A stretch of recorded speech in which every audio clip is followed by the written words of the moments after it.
मित्रों, आज 28 मार्च है और आज बेंगलुरु और चेन्नई के बीच में बहुत बड़ा मुकाबला खेला जाना है। इस मुकाबले की प्रतीक्षा लगभग हर एक क्रिकेट फैन कर रहा था और ये प्रतीक्षा एक दो दिन की नहीं बल्कि पूरी एक साल की प्रतीक्षा थी। पिछले साल 18 मई को आरसीबी और चेन्नई के बीच हुए मैच के बाद से ही इन दोनों टीम्स के दोबारा आमने सामने आने की प्रतीक्षा शुरू हो गई थी। चेन्नई के फैन तो बेंगलुरु से बदला लेना चाहते हैं, पिछली हार का बदला। ऐसे में ऋतुराज गायकवाड़ के कंधों पर बहुत बड़ी जिम्मेदारी है। उन्हें अपने सभी फैंस की इच्छा का मान रखना ही होगा। वैसे उनके प्रशंसक तो ये चाह रहे हैं कि ऋतुराज शतक लगाएं, क्योंकि ऋतुराज इस समय अपनी फॉर्म में चल रहे हैं। उनकी फॉर्म वापस आ गई है। मुंबई जैसी बड़ी टीम के खिलाफ उन्होंने अर्धशतक लगाया था।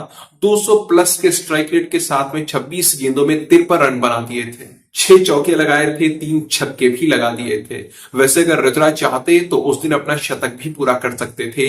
अगर थोड़ा सा संभल कर खेलते तो अर्धशतक पर ही आउट नहीं होते बल्कि खेलते रहते और शतक भी लग सकता था। लेकिन बड़ा शॉट लगाने के चक्कर में विघ्नेश पुथुर की गेंद पर विल जैक्स को अपना कैच थमा बैठे। लेकिन बेंगलुरु के सामने उन्हें अपनी गलतियों को सुधारने का मौका मिलेगा। जो गलतियां उन्होंने मुंबई के सामने कर दी, यानी अर्धशतक के बाद जिस तरह से आउट हो गए, वो बेंगलुरु के सामने ना हो पाए। मतलब ऋतुराज अब तक आईपीएल में 2 बार शतक लगा चुके। एक बार 2021 में राजस्थान रॉयल्स के खिलाफ लगाया था, तो दूसरी बार पिछले ही सीजन में लखनऊ सुपर जायंट्स के खिलाफ लगाया था। अब लखनऊ के खिलाफ लगाया गया शतक विशेष था, क्योंकि ये शतक उन्होंने कप्तान रहते हुए लगाया था और ऐसा करके दिखाने वाले वो आईपीएल के इतिहास के 8वें कप्तान बन गए थे। मतलब कि ऋतुराज से पहले केवल 7 कप्तान ऐसे थे जिन्होंने कप्तान रहते हुए शतक लगाया था और 8वें ऋतुराज बने थे। कुल मिलाकर ऋतुराज गायकवाड़ अब तक 2 शतक लगा चुके हैं और 19 बार अर्धशतक लगा चुके हैं। अब जब पिछले सीजन में शतक लगाया था और इस सीजन की शुरुआत में अर्धशतक लगा दिया है, तो संभावना है कि उनका बल्ला चलेगा और वो कुछ जबरदस्त खेल करके दिखाएंगे। हालांकि अगर हम पिछले सीजन में चेन्नई और बेंगलुरु के बीच के मुकाबले की बात करें, तो वहां ऋतुराज की कप्तानी में एक मुकाबला चेन्नई ने जीता था और एक में उसे हार मिली थी। अगर इन दोनों ही मुकाबलों में ऋतुराज द्वारा बनाए गए रनों की बात करें, तो ऋतुराज यहां पर कुछ विशेष नहीं कर पाए थे।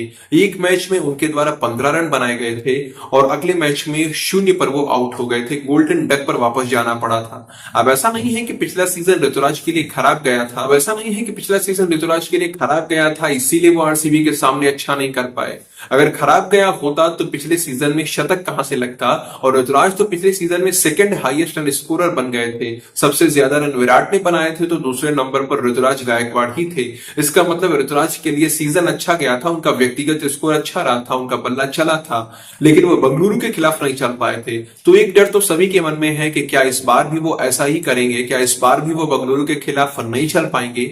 हालांकि तब से 1 साल बीत चुका है, समय काफी आगे बढ़ चुका है, तो पुराने आंकड़ों के आधार पर तुलना ना की जाए तभी अच्छा रहेगा। ऋतुराज का भी यही मानना है कि जब एक बार बल्लेबाज अपना बल्ला लेकर निकलता है तो उसके लिए नई शुरुआत जैसा होता है। उसकी पिछली फॉर्म कैसी थी, उसने पिछली बार क्या किया था, इससे कोई अंतर नहीं पड़ता। अगर आत्मविश्वास है तो वो नए सिरे से शुरुआत करता है और फॉर्म तो बस एक मानसिक स्थिति है और ये उन्होंने पिछले मैच में दिखाया भी है।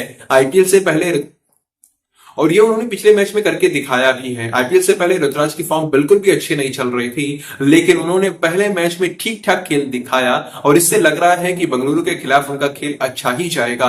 बाकी वास्तव में क्या होगा ये तो तब पता चलेगा जब खेल शुरू होगा।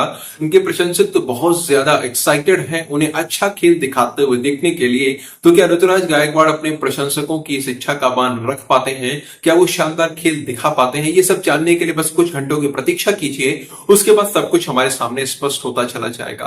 अभी आपके मन में क्या भाव आ रहे हैं? आप ऋतुराज को क्या सलाह देना चाहेंगे? जो भी आपकी बातें हैं वो आप कमेंट सेक्शन में लिखकर बता सकते हैं।